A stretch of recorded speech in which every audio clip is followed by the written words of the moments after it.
Let's get into that first big story. Joe Rogan leads move to Getter after Twitter bans Dr. Robert Malone, Rep. Marjorie Taylor Greene.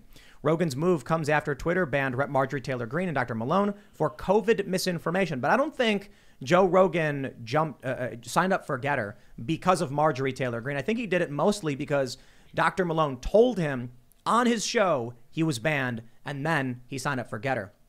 Now, I want to make one very important point before we get into all of this stuff.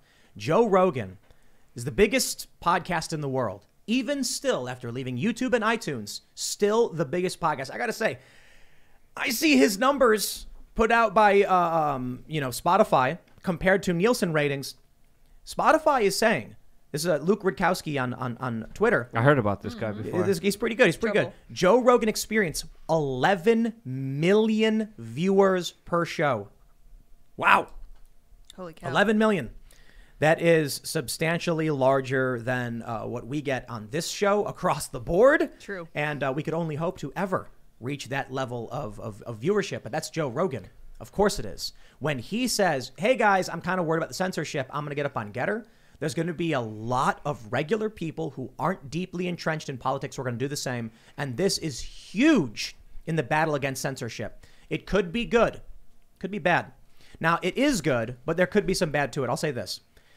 A lot of people who are being censored, who have been banned, have found a voice on other platforms like Parler, Gab, Getter, etc. But the big tech, collusion comes after all these platforms. We saw what happened to Parler. We saw what happened to Gab. Gab starts building its own infrastructure. Getter may experience something similar.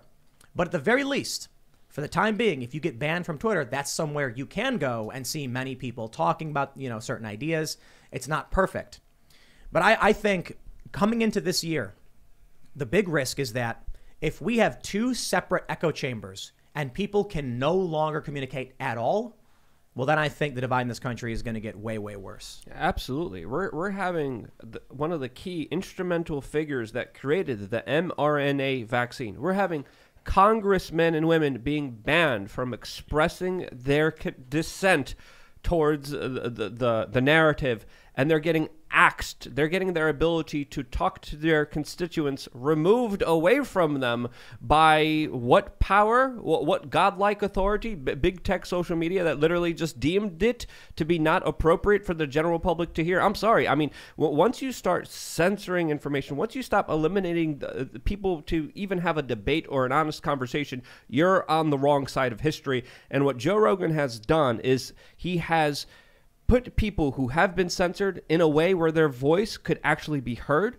They could actually release their ideas to the general public. And this is a huge step against the big tech social media monopolies. And this is why I joined Getter, because, and again, I don't even know much about Getter. I still need to do my research. I still want some kind of reassurances that Getter won't become the next Twitter. But still, this is a swell of movement of people saying, hey, this is crazy. I can't deal with this. I want free speech.